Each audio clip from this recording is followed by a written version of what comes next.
Considering the role of France in the American Revolution, could the colonies have won their on their own? Could the colonies, the 13 colonies, could they have won on their own? How much did the global balance of power decide the outcome of this pivotal moment? Okay, we're talking about the American Revolution, the American War of Independence, right? The Americans were under British occupation. Well, they were British.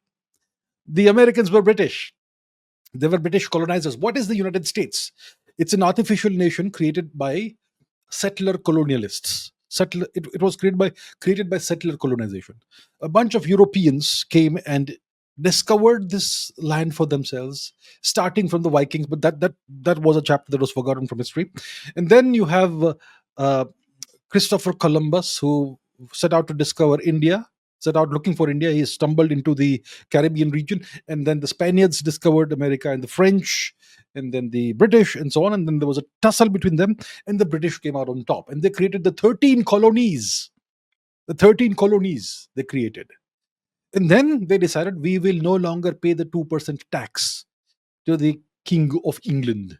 We shall no longer pay the tax. We shall keep all the money for ourselves. And that was the revolt. That was the revolt.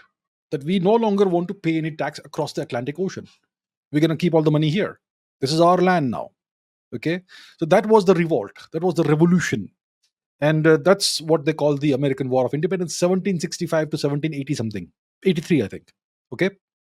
So what was the French role in this? The French had a significant role. The Americans today make fun of the French. They call the French all kinds of unflattering names, surrender monkeys and whatnot. They keep poking fun at the French. Without the French, the Americans would not have won their war of independence. Okay, I assure you of that. So the French, they had this long-standing rivalry with the English. Okay, if you go to the beginning of the 20th century, it was 1,000 years of rivalry and enmity between France and England. And it manifested itself in so many different ways over the years and the centuries. So during this American Revolution, the French provided essential support to the 13 colonies, military support, financial support, diplomatic support. All of that matters. Without military support, without arms, ammunition, material, you can't win a war. Without financial support, we can't win a war. And of course, when there's a war ongoing, there's a revolt that's going on, you need somebody to look out for you diplomatically. France did all of that. So the American colonies would have faced tremendous difficulty. They essentially would have lost if it was not for the French and the help that they provided.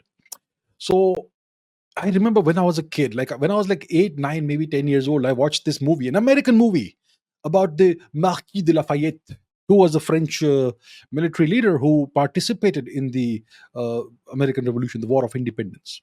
And so the Americans did recognize in the 20th century the French contribution to this.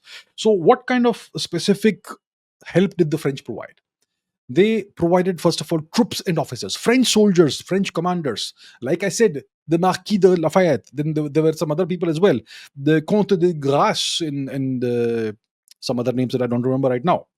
So Marquis de Lafayette, Comte de Grasse, and there were some other major commanders and soldiers as well. Lots of soldiers that were provided by the French, and these French military commanders, these French soldiers, they did shape the course, the outcome of battles.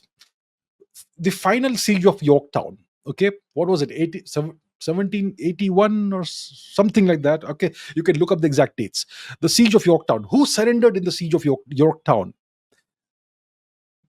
Lord Cornwallis surrendered to the Americans, and that was essentially the beginning of the end of uh, the rule of the British flag in America.